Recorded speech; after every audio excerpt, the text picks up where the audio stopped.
अगर आप भी चाहते हैं नए वीडियो एवं नए ऑडियो देखने एवं सुनने के लिए तो हमारे गोल्ड स्टूडियो चैनल को सब्सक्राइब जरूर करें एवं बेल आइकन दबाना ना भूलें।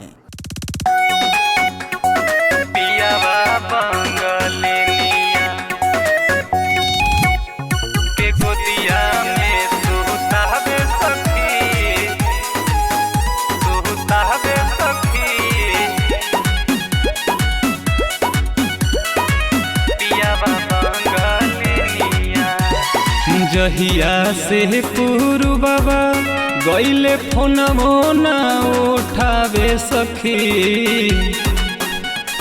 हाँ जहिया से पुरु बाबा गईले फोन मोना उठावे सखी।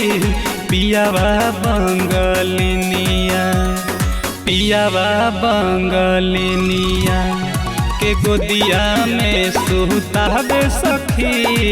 पियावा बंगलिनिया के गोदिया में सुतावे सखी रे। पियावा बंगलिनिया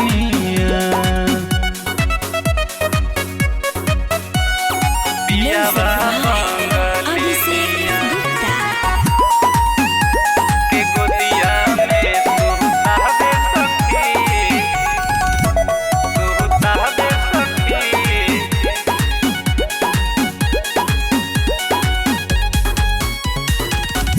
कैले रही माना हमके छोड़ के ना जइह।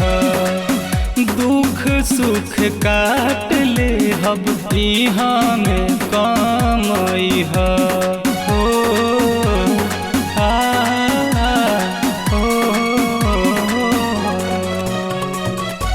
कैले रही माना हमके छोड़ के ना जइह। दुख सुख काट ले हब इहाँ में कमइह।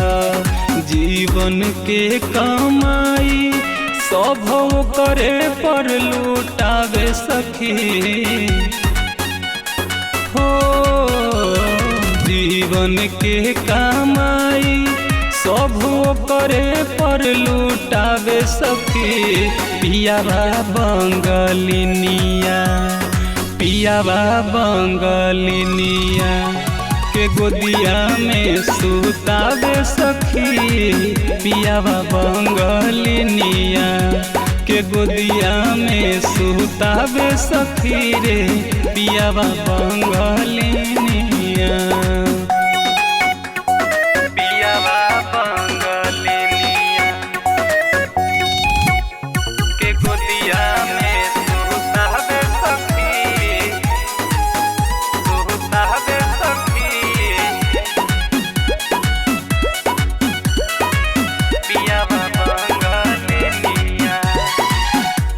अभिषेक बलय की जदि कह दिहे जाके। पिया कलकतिया के ठीक से समझा के। हो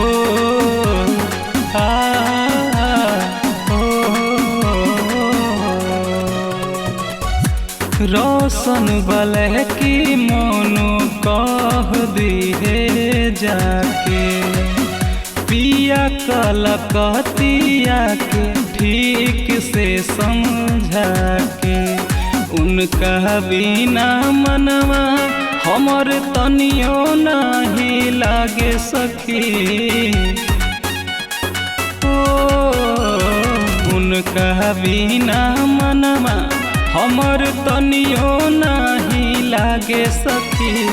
पियावा बंगलिनिया पियावा बंगलिनिया के गोदिया में सुतावे सखी। पियावा बंगलिनिया के गोदिया में सुतावे सखी रे। पियावा बंगलिनिया।